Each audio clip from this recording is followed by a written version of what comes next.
KPM.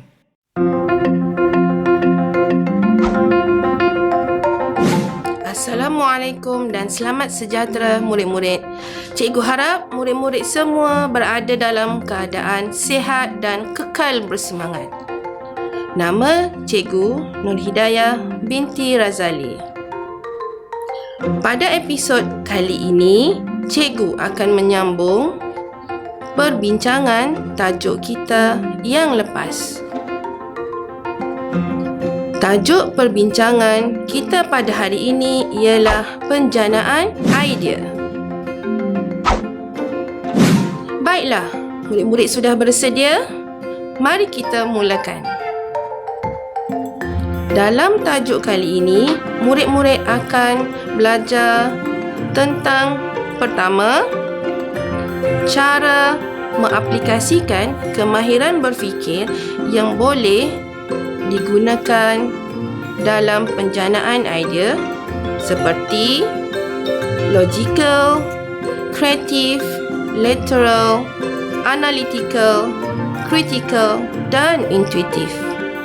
Kedua, proses menjana idea reka bentuk melalui kaedah sumbangsaran, perbincangan atau sesi kritik berdasarkan bahan rujukan atau produk sedia ada yang telah dipilih.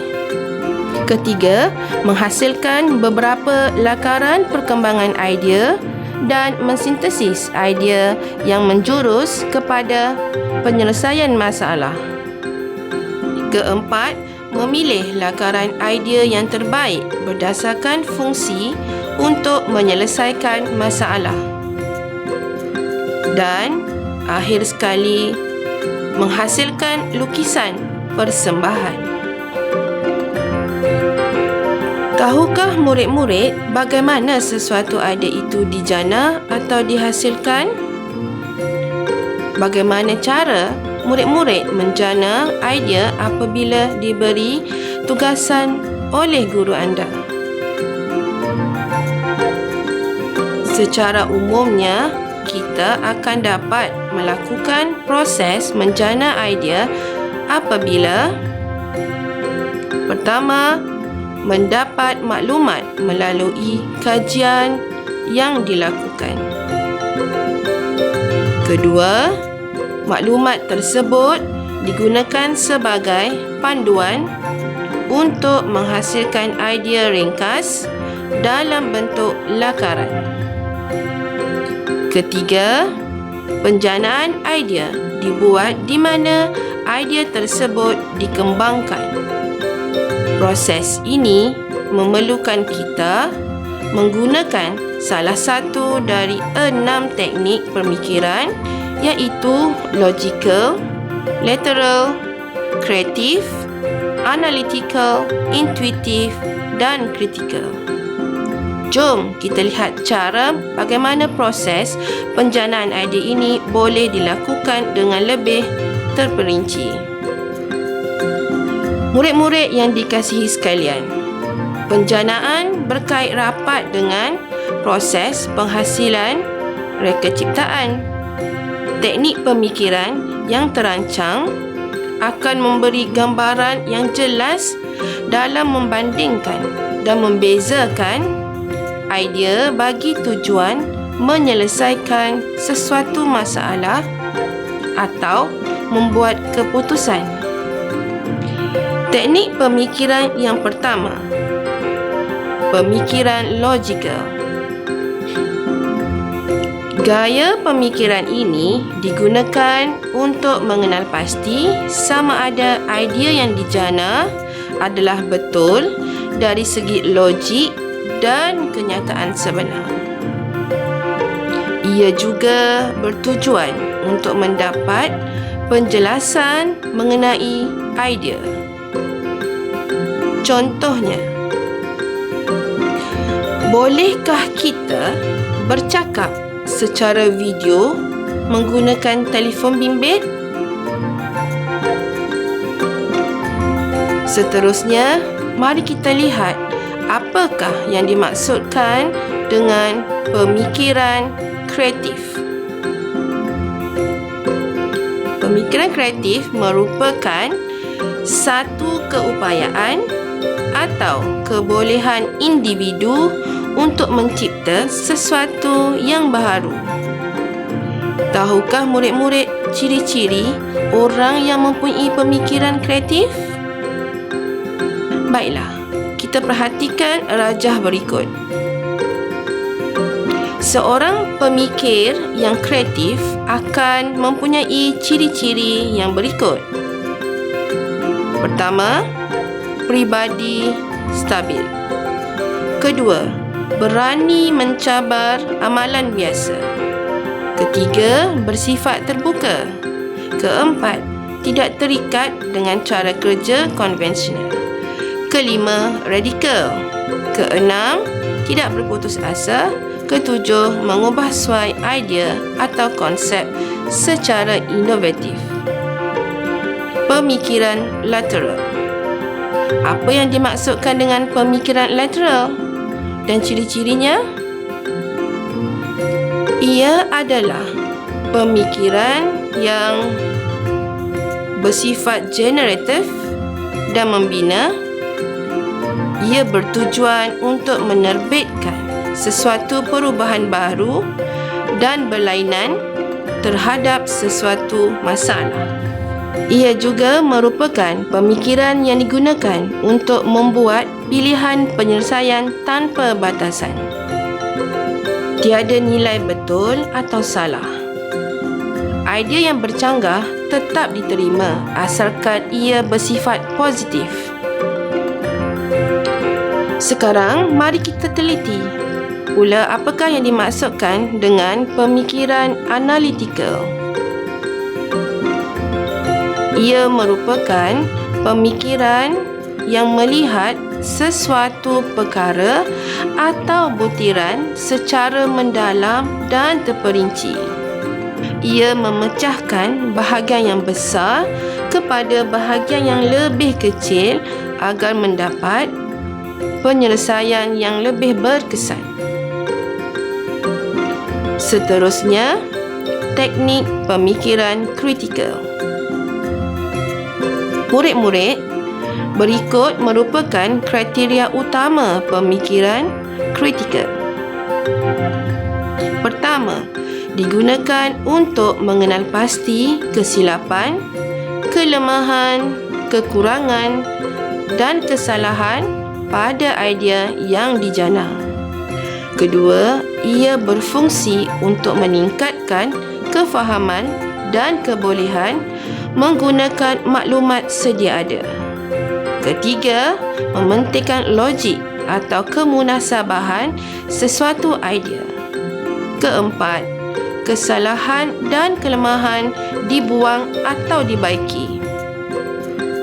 Dan teknik pemikiran yang terakhir yang akan kita bincangkan ialah pemikiran intuitif. Mari kita lihat dengan lebih terperinci ciri-ciri pemikiran intuitif.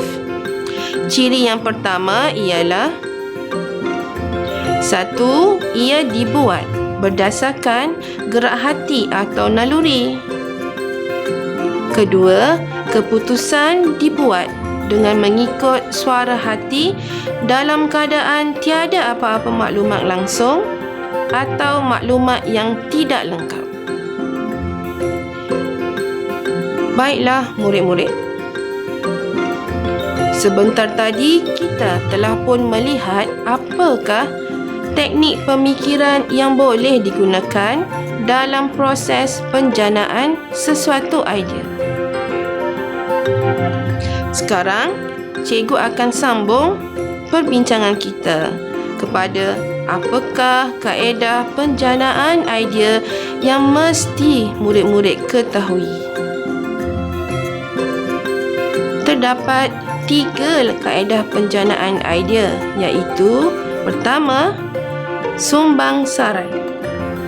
Kedua, kritikan. Dan ketiga, kaedah perbincangan. Kaedah penjanaan idea yang pertama, sumbang saran. Ia merupakan salah satu cara yang dilakukan secara berkumpulan untuk menjana idea yang banyak dalam masa yang singkat dengan mematuhi peraturan tertentu. Berikut merupakan peraturan semasa mengadakan sesi sumbang saran. Peraturan dalam sesi sumbang saran.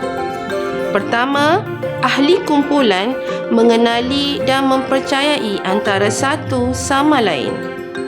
Kedua, tidak mengadili sesuatu idea dalam masa yang ditetapkan agar ahli kumpulan menjadi kreatif dan spontan tanpa sebarang tekanan. Ketiga, berfikir secara bebas tanpa paksaan. Keempat, dapatan daripada sumbangsaran digunakan dalam membuat keputusan berikutnya. Baiklah, sekarang mari kita lihat pula apa itu kaedah penjanaan idea yang kedua, iaitu kaedah perbincangan. Kaedah ini dilakukan secara dalam kumpulan untuk mendapatkan idea atau kata putus tentang sesuatu isu. Ia boleh dijalankan antara ahli dalam kumpulan atau dengan ahli dari kumpulan yang lain. Topik perbincangan mestilah dipersetujui serta setiap idea atau pandangan orang lain perlu diterima atau dihormati. Mari kita lihat apa pula peraturan jika melakukan sesi perbincangan. Peraturan dalam sesi perbincangan. Pertama, tetapkan topik. Kedua, idea yang diberi menjurus kepada penyelesaian masalah. Ketiga, bincangkan dan bahaskan setiap idea yang ada serta dicatatkan. Keempat, setiap idea harus mempunyai data-data atau maklumat sokongan. Kelima, setiap idea terbaik yang dipilih merupakan pilihan ahli kumpulan tersebut serta mempunyai alasan-alasan tertentu yang menyokongnya. Kaedah penjanaan idea yang terakhir ialah kaedah sesi kritik. Kaedah ini boleh digunakan sekiranya kita satu, bertujuan untuk mendapatkan maklum balas daripada orang lain mengenai reka ciptaan atau idea. Kedua, membantu dalam pembinaan idea yang lebih baik dan juga mengenal pasti kelemahan yang ada. Sesi ini mempunyai beberapa peraturan yang perlu dilaksanakan. Peraturan utama kaedah sesi kritik ini ialah yang pertama, melantik seorang pengerusi atau ketua. Kedua, membentangkan idea mereka secara individu atau kumpulan dalam masa yang ditetapkan. Ketiga, melakukan kritikan selepas selesai pembentangan idea. Keempat, mengambil tindakan terhadap kritikan yang diterima untuk tujuan membaiki kelemahan yang ada. Cikgu harap murid-murid telah pun memahami semua konsep ini dengan jelas. Seterusnya, mari kita lihat proses lakaran perkembangan idea dan sintesis idea. Lakaran perkembangan idea. Pertama, ia dihasilkan berdasarkan produk sedia ada atau bahan rujukan yang telah dikenal pasti. Kedua, ia menunjukkan proses mengembangkan idea sehingga mendapat idea yang terbaik. Untuk menghasilkan lakaran perkembangan idea, terdapat 5 langkah yang perlu murid-murid patuhi, iaitu Pertama, menghasilkan lakaran perkembangan idea pertama. Kedua, menghasilkan lakaran perkembangan idea dua. Ketiga, lakaran sintesis idea satu dan idea dua. Dan keempat, lakaran perkembangan idea akhir. Kelima, menghasilkan lukisan persembahan idea akhir. Baiklah murid-murid, sekarang mari kita lihat langkah menghasilkan lakaran perkembangan idea yang pertama. Lakaran idea yang pertama biasanya diambil daripada kajian produk sedia ada atau bahan rujukan yang pertama. Lakaran pengembangan idea tersebut mestilah sekurang-kurangnya melalui 2 kali proses pengembangan idea. Lakaran tersebut mestilah mempunyai sekurang-kurangnya 2 label. Sekarang cikgu tunjukkan satu contoh lakaran perkembangan idea yang pertama. Cikgu akan gunakan contoh dari sesi pembelajaran kita sebelum ini, iaitu untuk idea pertama, kita akan menggunakan gambar kura-kura sebagai bahan rujukan kita. Okey, sekarang cikgu nak murid-murid perhatikan contoh bagaimana lakaran perkembangan idea pertama ini dihasilkan daripada slide yang cikgu tunjukkan ini. Lakaran ini adalah daripada episod yang lepas yang menunjukkan perkembangan idea pertama. Seterusnya, reka bentuk idea pertama dikembangkan lagi sekurang-kurangnya 2 kali perkembangan sehingga membentuk satu reka bentuk produk idea pertama. Jangan lupa, murid mesti melabel sekurang-kurangnya 2 label pada lakaran tersebut. Murid-murid, untuk lakaran idea kedua juga kita akan melakukan perkara yang sama seperti lakaran idea pertama, iaitu pertama, lakaran idea 2 biasanya diambil daripada kajian produk sedia ada atau bahan rujukan yang kedua. Kedua, lakaran perkembangan idea tersebut mestilah sekurang-kurangnya melalui 2 kali proses pengembangan idea. Ketiga, lakaran tersebut mestilah mempunyai sekurang-kurangnya 2 label. Baiklah, mari kita lihat contoh lakaran idea kedua. Masih sama, kita gunakan lakaran yang ditunjukkan dalam episod sebelum ini sebagai contoh, iaitu menggunakan pangsa kulit durian untuk idea kedua. Baiklah, sekarang cikgu akan tunjukkan bagaimana olahan terakhir idea 2 ini dikembangkan sebanyak 2 kali sehingga membentuk satu reka bentuk produk bagi idea yang kedua.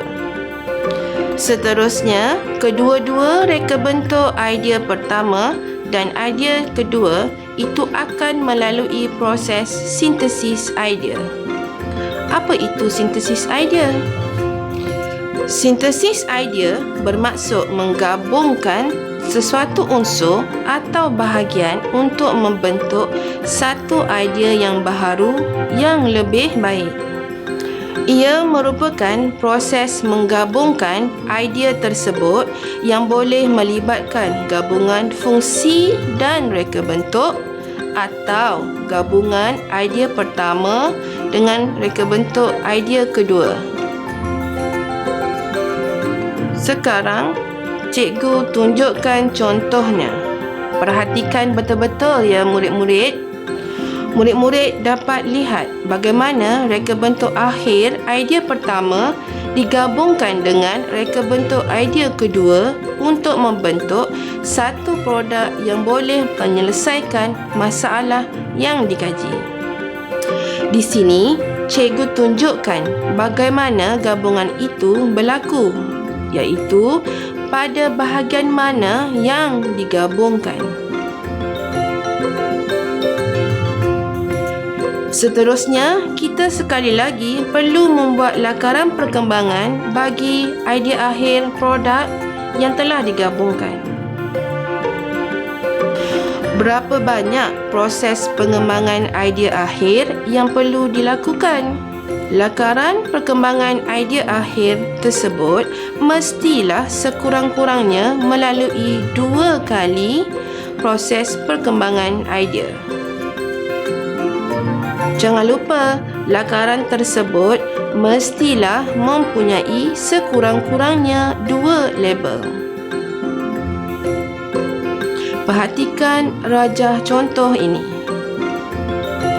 Reka bentuk idea akhir itu dikembangkan 2 kali dan gambar terakhir menunjukkan lakaran reka bentuk idea akhir.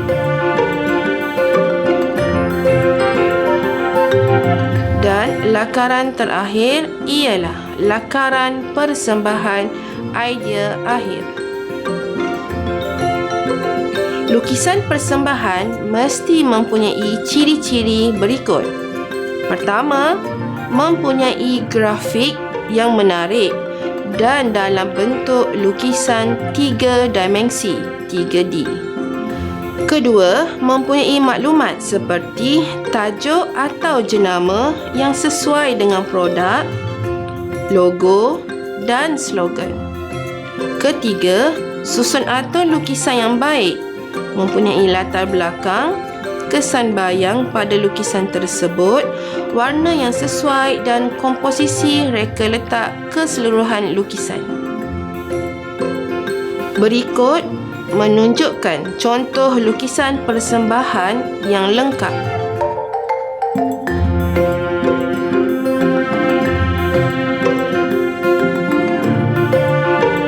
Baiklah murid-murid, mari kita uji minda kita dengan beberapa soalan berkaitan tajuk kita hari ini.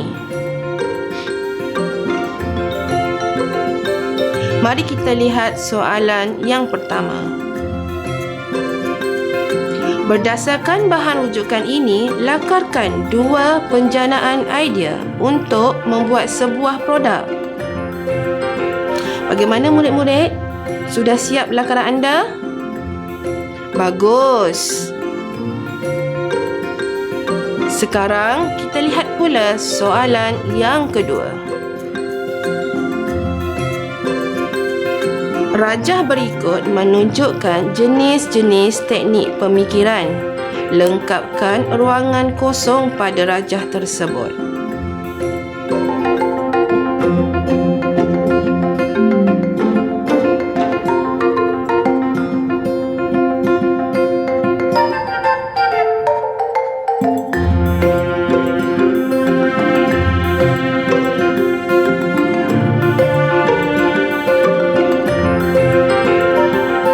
Sudah dapat jawapannya? Jom kita semak. Jawapan bagi soalan itu tadi adalah A. Pemikiran kritikal, B. Pemikiran lateral. Soalan terakhir kita, rajah ini menunjukkan peraturan semasa melaksanakan sesi sumbangsaran. Lengkapkan rajah berikut.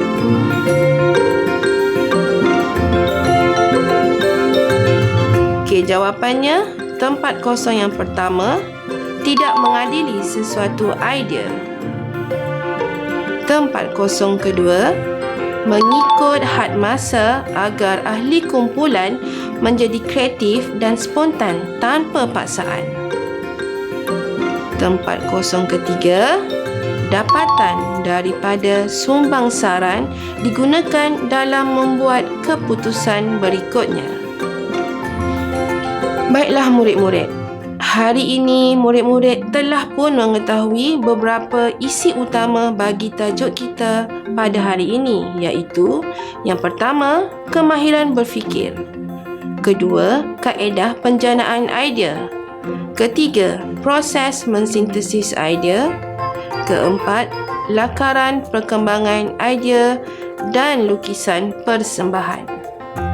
Diharapkan perkongsian dari cikgu ini dapat membantu murid-murid agar dapat lebih memahami lagi tajuk ini. Sehingga kita berjumpa lagi. Selamat maju jaya!